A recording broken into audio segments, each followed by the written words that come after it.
नमस्कार। आज हम एक बहुत ही अहम और शायद थोड़े संवेदनशील मुद्दे पर बात करने वाले हैं। जी। ये काउंसलर और लेखक अजय भल्ला के लेखन से जुड़ा है, उनकी किताब भल्ला प्रेरणादायक कहानियों से। हाँ। खास तौर पर एक चैप्टर जिसका शीर्षक है they gave birth and we have given them silent room. और लेखक इसकी शुरुआत करते हैं अपने गुरु को नमन करते हुए कहते हैं, गुरु के चरणों में नतमस्तक होकर मैं इस लेख की शुरुआत करता हूँ। और शुरू से ही मतलब ये लेख कुछ बहुत तीखे सवाल हमारे सामने रखता है। बिल्कुल। माता पिता के जो बलिदान होते हैं और आज के समय में कई बुजुर्ग जिस सच्चाई का सामना कर रहे हैं उसके बीच का फासला दिखाता है। हाँ, जैसे वो पूछते हैं, क्या उन्होंने आपको सिर्फ इस दिन के लिए पाला था?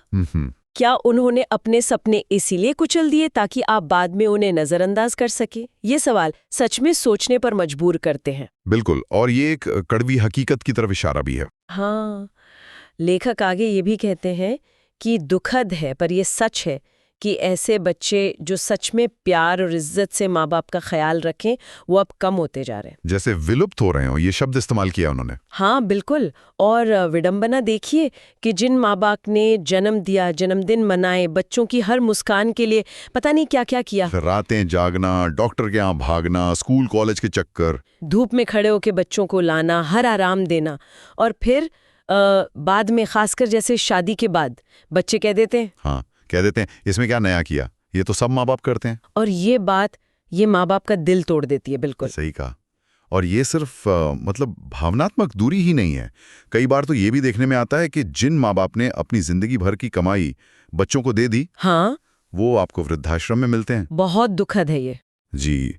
अजय भल्ला इसे एक सामाजिक बदलाव से भी जोड़ते हैं। वो कहते हैं कि भाई 1975 के आसपास तक जो संयुक्त परिवार थे, हाँ, जॉइंट फैमिलीज, हाँ, वहां बड़ों का सम्मान था, उनका एक रुतबा था, सहारा देना एक स्वाभाविक सी बात थी, उनकी बात मानी जाती थी। बिल्कुल। लेकिन फिर 1976 के बाद जैसे जैसे एकल परिवार बढ़े, न्यूक्लियर फैमिलीज, तो स्वतंत्रता तो आई पर उसके साथ अकेलापन और तनाव भी आया। और बड़े बुजुर्ग अपने ही घरों में जैसे मेहमान से बन गए। हाँ, ये महसूस होता है कई बार। और लेखक ने कुछ उदाहरण भी दिए हैं जो दिल दहला देते हैं। जी बिल्कुल। जैसे एक 79 साल के मिस्टर शर्मा है, बच्चों को सब कुछ लगाकर विदेश भेजा और आज वो गुजारे के लिए एक कपड़े की दुकान पर काम कर रहे हैं। बच्चों ने पूछना ही बंद कर दिया। सोचिए जरा। और लखनऊ के वर्मा दंपति का उदाहरण है, बेटा उनकी पेंशन कंट्रोल करता है। अच्छा। हाँ, और उनको जेब खर्च देता है और ऊपर से कहता है जितना दिया जा रहा है उसी में खुश रहो वरना घर छोड़ दो। अरे बाप रे, ये सिर्फ पैसे की बात नहीं रही ना, ये तो मतलब एक तरह से अधिकार छीन लेना हुआ। बिल्कुल भावनात्मक अत्याचार है ये। हाँ, और पुणे की मिसेस आहूजा का भी जिक्र है। बेटों ने इमोशनल दबाव डाला, फ्लैट अपने नाम करवा लिया, विदेश में रहते हैं वो, और फिर फोन करना भी बंद। ओ, ये तो बहुत ही आम होता जा रहा है शायद। जी, ये आर्थिक और भावनात्मक शोषण के बिल्कुल साफ उदाहरण हैं। जैसा एक बुजुर्ग ने कहा भी और लेखक ने कोट किया है, हाँ, कि गलती उनकी भी नहीं, हमने सुविधाएं तो दी पर संस्कार देना शायद भूल गए।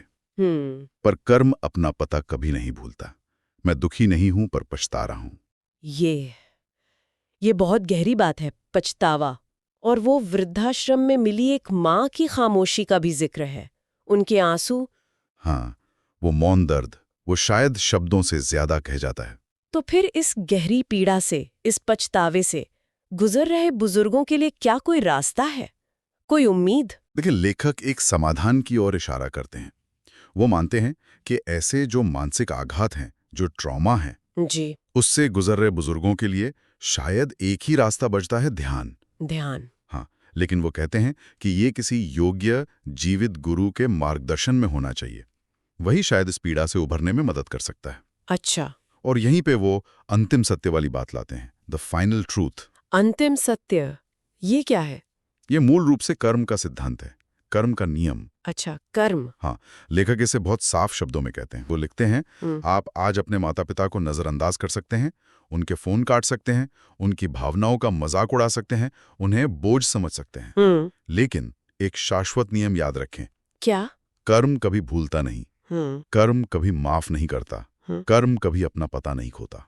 बहुत बहुत बड़ी बात है। जी। वो आगे कहते हैं, आज आप जो दर्द उन्हें दे रहे हैं वो एक दिन आपके पास जरूर लौटेगा। सजा के तौर पर? नहीं, सजा के तौर पर नहीं, बल्कि आपके अपने ही हाथों से लिखे गए एक सबक के तौर पर। अच्छा, एक लेसन की तरह। हाँ, और फिर वो कहते हैं आपके बच्चे दिख रहे हैं, जीवन एक उत्तम दर्पण है, और जब ये पलटकर दिखाएगा तो आपको हर आंसू, हर खामोशी, हर उपेक्षा कई गुना होकर महसूस होगी। जीवन एक दर्पण है। ये बात सोचने वाली है। तो फिर अंत में संदेश क्या है? निचोड़ क्या है सबका? निचोड़ बहुत सीधा सा है पर गहरा है। हाँ। यही कि इससे पहले कि बहुत देर हो जाए, अपने माता पिता के पास बैठें, उनके हाथ थामें और सुने।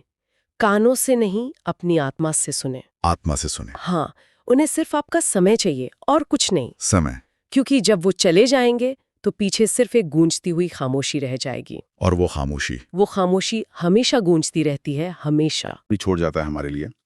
हो सकता है समाज जरूरत के हिसाब से वापस समुदाय, कम्युनिटी के महत्व को समझे। हाँ, शायद। लेकिन व्यक्तिगत स्तर पर हम और आप आज अभी अपने बुजुर्गों के साथ जो एक खाई बन गई है, उसे पाटने के लिए कौन सा एक छोटा सा सोच समझकर कदम उठा सकते हैं?